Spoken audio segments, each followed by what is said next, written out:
G'day, I'm Warwick Schiller, and today I want to talk to you about the pressure and release that we use a lot with training horses. And a lot of people think that you're trying to get the horse to move away from pressure, and that's true in some cases, but some cases it's a lot more subtle than that. And the saying that some people use for this is, you're not trying to get them to move away from pressure, you're trying to get them to move into release.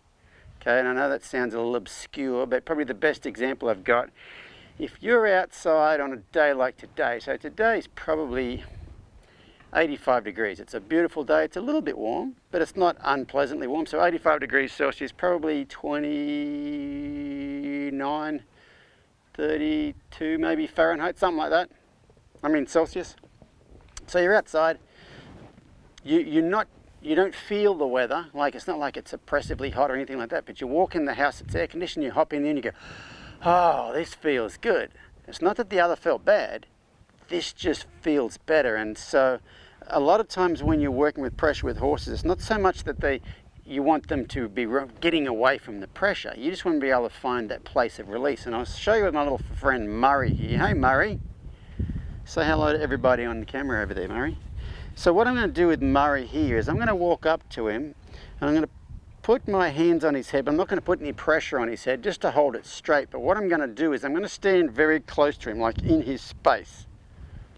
Okay? Now if he had his eyes closed, he wouldn't know I was there. Okay? So there's not a lot of pressure. I'm just going to stand there, and at some point in time Murray's going to step back into that release, but he's not actually getting away from the pressure. I hope this makes sense to you. Hey, beautiful. So I'm just going to put my hands here just so he doesn't put his head left or right. So I'm just going to stand here and just wait. Now I've been hanging out with Murray a lot, so he might not do it. He might think this is pretty cool. I'm just going to stand here and wait. I'm not going to apply any pressure to him. I'm just going to stand really close to him like this. And you'll see him when he goes to do it, he'll get right there. He just started to get ready. I'm just trying to hold his head straight here. Right then his body started to get ready. Like that, and right there he just shifted back, away from me. I'll see if I can do that again, but I didn't push him backwards. He just found that release right there. Let's step up here again. I'm just going to stand quite close to him. I'm not quite touching him, my shirt maybe, and if you watch him, see he's got one foot cocked. If you watch him, he'll get himself ready to move, and then he will move. And when a horse does things on their own like he's about to do, they get ready first, so they get prepared to do it and then they do it. If you force a horse to do something, he's not prepared to do it, and then you get him to do it, so he's in the wrong spot, right there. And there he just finished it off with his own footstep. What a good little man, Murray. I'll just do it one more time. I'm just going to stand right here.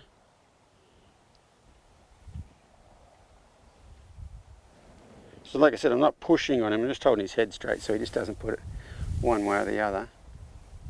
And I'll tell you when I feel him start to get ready.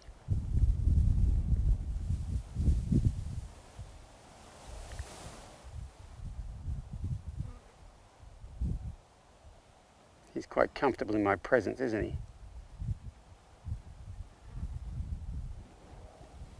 Okay, he's thinking about it.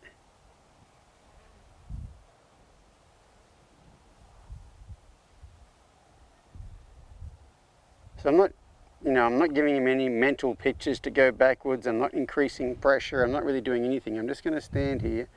He's thinking about it. He's getting himself ready, and right about, he didn't shift much, but see he's moved away from me right there, and I'm still here. Okay, so I wasn't putting any pressure on him. I was just standing here. He stepped away from me. He didn't really step, there wasn't any pressure pushing Murray that way. It was just him stepping away from that. So that's something to think about. And as you get further along in this journey, if that doesn't make any sense to you, that's fine. About 5 years ago, that wouldn't have made any sense to me either. So as you get further along in this journey, you'll probably start to understand that. And like I said, if you don't understand that yet, if it doesn't make sense to you, don't worry about it.